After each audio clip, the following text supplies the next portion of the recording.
Maryland reserves. The gentleman from Kentucky is recognized. Mr. Speaker, I yield 6 minutes to the gentleman from Georgia, the sponsor of the resolution, Mr. Clyde. The chair recognizes the gentleman from Georgia, Mr. Clyde. I thank the gentleman, Chairman Comer, for yielding, and I'm grateful that today we are considering my common sense resolution, HJRes 42, which would block the implementation of the D.C. City Council's so-called Comprehensive Policing and Justice Reform Emergency Amendment Act of 2022.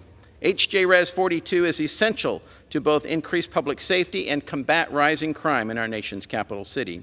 For far too long, Washington, D.C., which is supposed to represent a beacon of freedom, patriotism, and prosperity for all America, has been overrun by violent criminals. As millions of people visit D.C. every year, it's imperative that our nation's capital is safe for all residents and visitors. Yet, unfortunately, this simply is not the case. While many local Democrat officials continue to bury their heads in the sand, such as D.C. Council Chairman Phil Mendelson, who insists there is, quote, not a crime crisis in Washington, D.C., the data reveals the inescapable reality of an out-of-control crime wave taking over our city. According to the Metro Police Department, so far this year, there have already been more than 60 homicides, nearly 50 cases of sexual abuse, 2,000 incidents of motor vehicle theft, over 750 robberies, 300 burglaries, and more than 2,200 cases of theft from auto. The list goes on and on. In fact, crime overall is up 25% from last year. These dangers are widely known across the district, but especially here on Capitol Hill. In the last few months, both a congressional reporter and a member of Congress had wheels stolen off their cars. One of Senator Rand Paul's staffers was horrifically stabbed in broad daylight, and a member of this body, Congresswoman Angie Craig, was violently assaulted in the elevator in her apartment building. Crime is clearly out of control in our nation's capital, and who is charged with protecting the people and streets of Washington? The Metropolitan Police Department. Yet instead of providing MPD officers with the resources, support, and political backing required to combat crime, the D.C. Council is determined to kneecap MPD's capabilities, subsequently emboldening dangerous criminals. The Council's anti-police law creates undue burdens on the MPD. A few of these policies include limiting physical contact with the suspect. They claim it bans chokeholds, but chokeholds have been banned for decades, since 1985.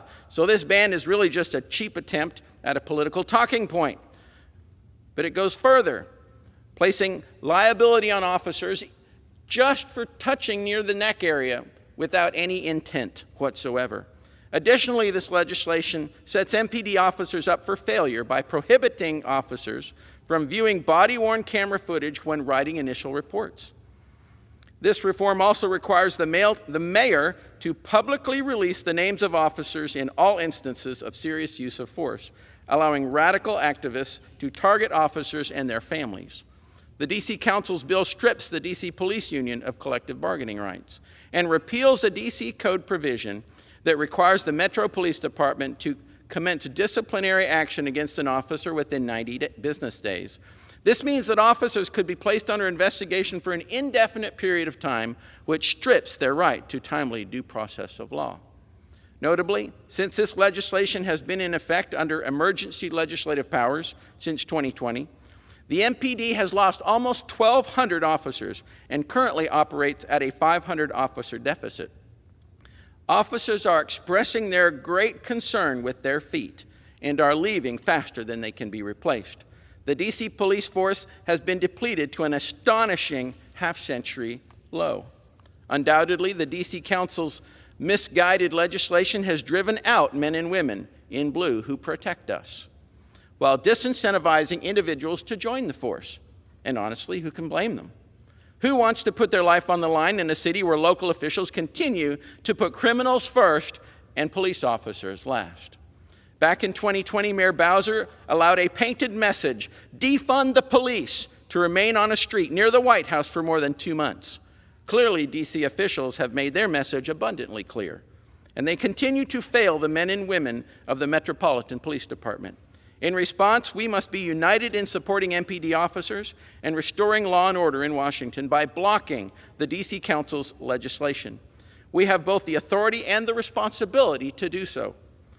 Just as we repealed the Council's Soft on Crime Revised Criminal Code Act just a few weeks ago, Article 1, Section 8, Clause 17 of the Constitution grants Congress exclusive legislative authority over Washington's affairs. It's time to effectively exercise this power yet again, to ensure our nation's capital city is safe for all Americans.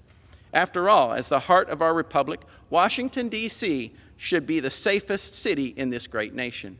Public safety is not a partisan issue, it's a common sense one. I urge all of my colleagues on both sides of the aisle to support my resolution, HJRes 42, so we can take the necessary steps to turn our crime-ridden capital city into a safe, free, and prosperous city. Thank you, and I yield back.